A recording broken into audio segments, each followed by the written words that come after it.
Hello, my name is Khairul Fakruddin bin Masmadi. My committee number is 14 DPM 20F1040.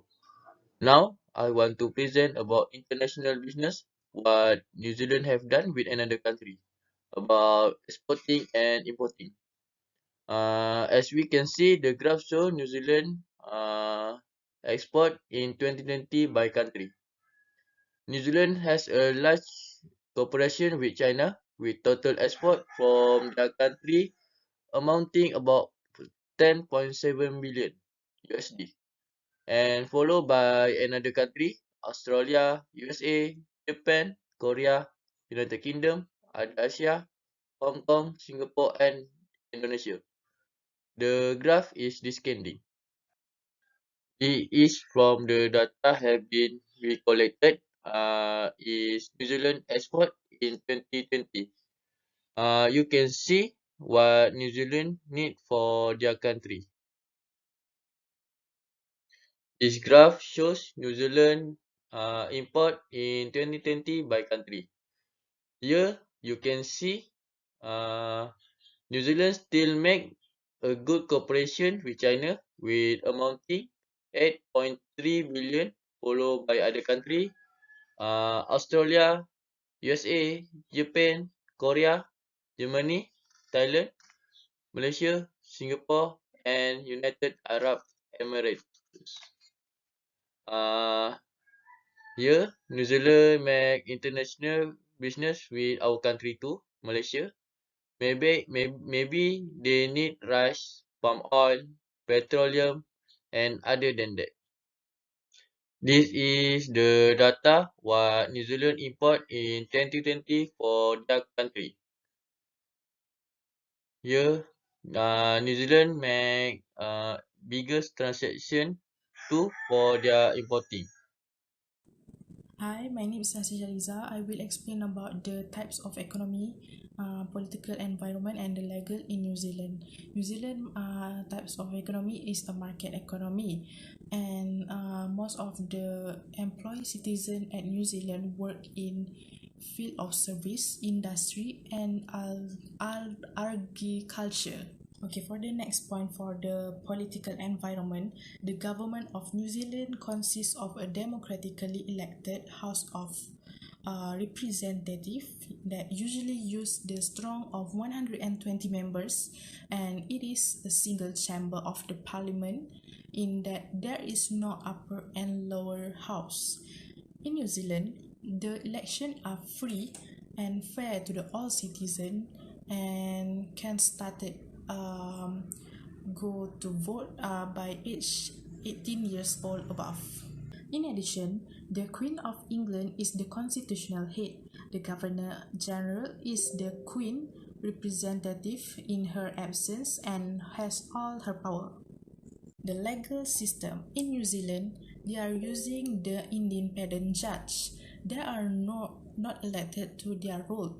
They are appointed by the Governor General on the advice of the Attorney General, who is a cabinet members in the government, and the Attorney General consult widely before appointing judge, and particularly seeking the opinion of the legal profession. In New Zealand has two courts, which is the general courts and the special courts. Most of the legal issue are dealt with by the courts of general jurisdiction. These courts are decide about the criminal and the civil matter.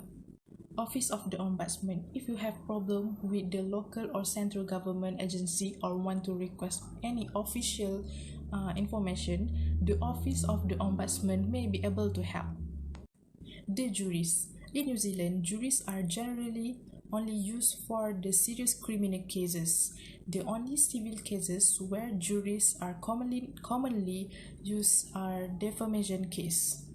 There are usually 12 people on a jury and they must be aged by 20 until 65 years old. The justice of the peace. There may be situations where are you required to have a document witnessed by the justice of the peace, or the short form is JP. This is usually required when you are completing statutory declaration or insurance claim. For an example, you may require a JP signature as a part of New Zealand visa application. Hi, today I want to talk about the country risk face. Number one is terrorism. Terrorism is the systematic use of violence to create a general climate of fear in a population and thereby to bring about a particular political objective. However, unlike some other jurisdictions, New Zealand has actually defined terrorism in an Act of Parliament.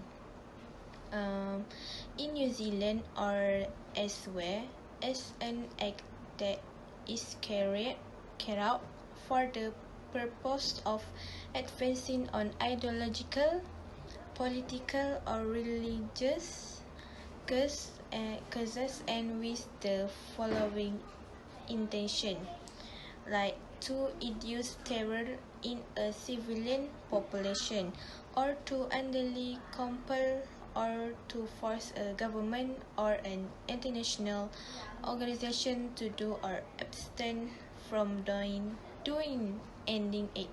And if its result is one of more of the following outcome, like the death of or other serious bodily injury to one or more persons. Number two is political and economy. New Zealand poses very little risk to the visiting business person in the political and economy arena. New Zealand is the least corrupt country in which to conduct business. 2012 Corruption Perception Index. New Zealand has a mixed economy which operates on free market principles. It has sizable manufacturing and service sector complementing a highly efficient agricultural section. Export of goods and service account for around one-third of real expenditure GDP. Lastly, bribery and corruption. The risk of corruption for business in New Zealand is minimal. The regulatory environment is favorable for business, and securing licenses or public service often takes only one day. Prosecutors and regulators across the globe are becoming increasingly active in enforcing far-reaching anti-corruption legislation. New Zealand is seeing a noticeable rise in domestic corruption, and more New Zealand organizations are operating in markets where paying bribes is the way things get done. Organizations must therefore focus their efforts on developing and maintaining fit for purpose anti-bribery and corruption programs, or risk fine and reputational damage. And Assalamualaikum, my name is Muhammad Umay bin Adnan. My card metric is 14 DPM 20F1048. Today I would like to present to you about the ethnic groups of New Zealand people. Contemporary New Zealand has a majority of people of European origin and a significant minority of Maori and a smaller number of people from Pacific Island and also Asia. In the early 21st century, Asia was the fastest growing demographic group in New Zealand. So New Zealand was one of the less sizable land areas suitable for habitation to be populated by human beings. So this is very interesting because New Zealand has many ethnic groups in their country. So this is the pie chart of ethnic composition in New Zealand. The second part is religion. New Zealand is mainly dominated by Christian, and with Anglican, Roman Catholic and Presbyterian domination being the largest in New Zealand. Other Protestant section and Maori adaptation of Christianity Bible, which refers to the Retena and the Ringatu churches, constitute the remainder of the Christian population. About 1/3 of the population does not claim any religious affiliation because they do not believe in God, and they only believe in themselves. Hinduism, Buddhism and Sikhism have a small but growing numbers of adherents and slowly growing in New Zealand. There is no established or official religion in New Zealand, but Anglican cathedrals are generally used for state occasion because this is where the Christian people do their prayers. And also Islam is slowly growing in New Zealand because many Pakistani, Irani and Islam country are slowly migrating in New Zealand and growing even larger day by day. The last part is language. New Zealand is predominantly an English-speaking country. Through English, Maori and New Zealand Sign Language, it is the official language in New Zealand. Virtually all Maori speaks English, and about 1/4 of them speaks Maori. The Maori language is taught in various of schools in New Zealand. Maori is an Eastern Polynesian language spoken by Maori people. The indigenous population of New Zealand, it gained recognition as one of New Zealand official language in 1987, but Maori language based effort has slowly declined by year. In 2013, New Zealand census reported that about 149,000 of people, or 3.7% of people of New Zealand, could hold a conversation in Maori about everyday things in their life. Other than non-English language spoken in New Zealand, there are languages that have been taught by the New Zealand people, such as Samoan. Samoan is the oldest, most spoken Polynesian language with an estimated 510,000 speakers worldwide. The Samoan language is the most recognized for its chronological differences between formal and informal discussion, as well as ceremonial speech used in Samoan utterity. Many Samoans are fully bilingual in both languages. The reason why New Zealand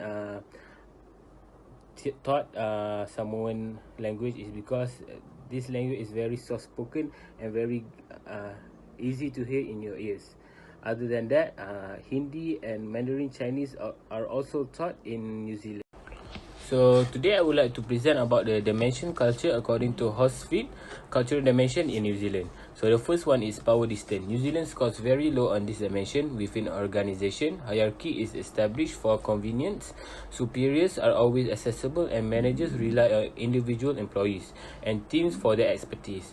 Both managers and employees expect to be consulted, and information is shared frequently. At the same time, communication is informal, direct and perceptive. The second one is individualism. New Zealand, with a score of 79 on this dimension, is an individualist culture. This translates into a loosely knit society in which the expectation is that people look after themselves and their immediate families. In their business world, employees are expected to be self-reliant and display initiative. Also, within the exchange-based world of work, hiring and promotion decisions are based on merit or evidence of what one has done or can do in their job. The third one is masculinity. New Zealand scores 58 on this dimension and is considered as a masculine society. Behavior in school, work and play are based on their shared values that people should strive to be the best they can be, and that's the winner takes it all.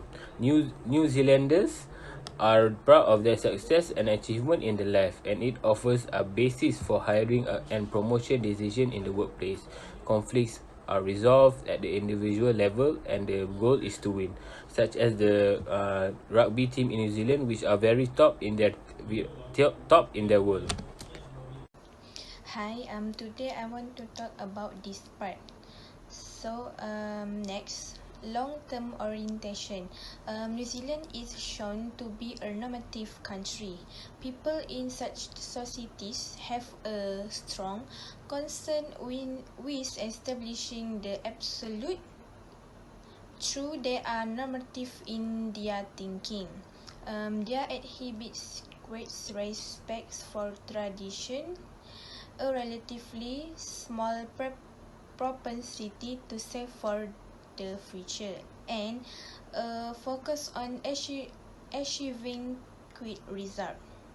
And then lastly, indulgence. New Zealand culture is one of indulgence. People in societies classify by a high score in indulgence. Generally, it habit a willingness to realize their impulse and desire with regard to enjoying life and having fun. They possess a positive attitude and have a tendency towards optimism.